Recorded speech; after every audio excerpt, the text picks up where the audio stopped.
हातर नखरे थिबा अर्ध चंद्राकृतिर चिन्ह कौन देइथाय संकेत आपण माने जानते कि आपणको हातर नखरे कौन यही अर्ध चंद्राकृतिर चिन्ह अच्छी जदि अच्छी तेबे आसंतु जानिबा ए विषय रे ए वीडियो माध्यम रे वीडियोटी को शेष पर्यंत देखंतु। शेष पर्यंत देखिले सठिक तथ्य आपण माने पाई परिबे। सामुद्रिक शास्त्र अनुसार कौन यार संकेत आसंतु जानिबा। नमस्कार, मु मनोज दास स्वागत आपण मानकु आजिकार ए वीडियो रे।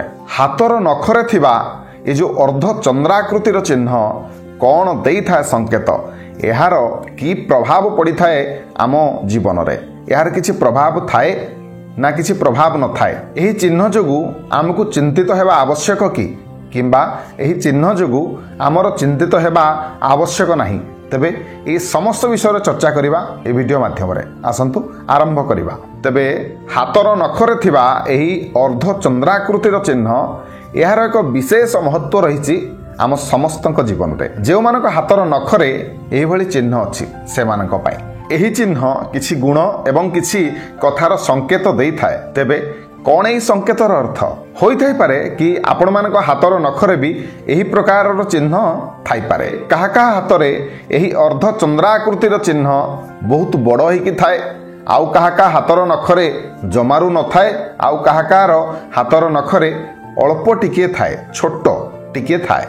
ए तीन प्रकार भाव में चिन्ह देखा दे थाए। एपरि चिन्ह कहीं हुए केउ मानक ठारे एभली चिन्ह देखा दे थाए। जेउ मानक ठारे एभली चिन्ह देखा दे थाए से मानक ठारे केउ प्रकार गुण सब देखा दे थाए। से मानक ठारे किछि प्रकार दैवी शक्ति बा दैवी गुण देखा जाए कि ग्रहफल किपरि रहे से मानक पई एहा तांकर पूर्वजन्मर कलाकर्मर फल कि देखंतु जेउ मानक हातरे एभली चिन्ह सब देखा जाए सेमाने साधारणतः देवगण रे जन्म होइथांती। ज्योतिष शास्त्र रे आपण माने जानिथिबे देवगण, राक्षसगण, नरगण।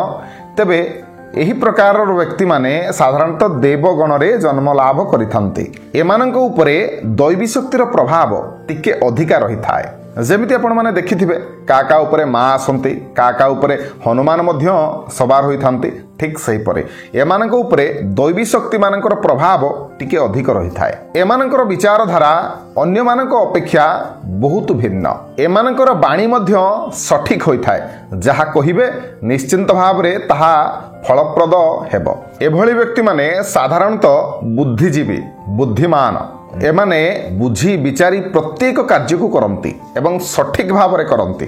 एमाने मनमुखी, एमाने देखिबाकू सुंदर बा अट्रैक्टिव। एमानकर पर्सनालिटी निश्चिंत भाव रे आपनकू तांको प्रति आकर्षित करिवो।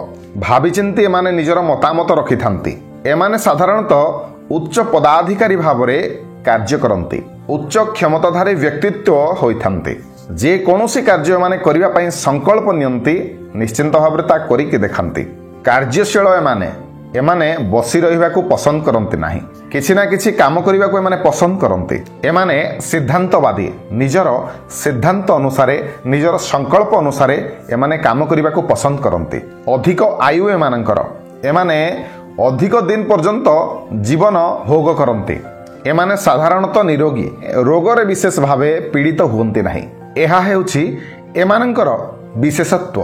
जदि एही सब चिन्ह आपण मानक हातरे थाए ताहले एहा हेउछि आपणकर विशेषत्व। एही चिन्ह मध्य आहुरी अनेक किछि भल भल संकेत सब देई थाए। जेपरि कि एमाने उचित जीवन साथीटिए पाइथांती। एमानंकर वैवाहिक जीवन सुखमय थाए। प्रेम जीवन मध्य एमानंकर सुखरे कटि थाए। प्रेम विवाह मध्य करिथांती। प्रेम संपर्क रे एमाने सफल। एमाने धैर्यवान, बहुत अधिक धैर्य शक्ति एमानक पाखरे मौजूद थाए।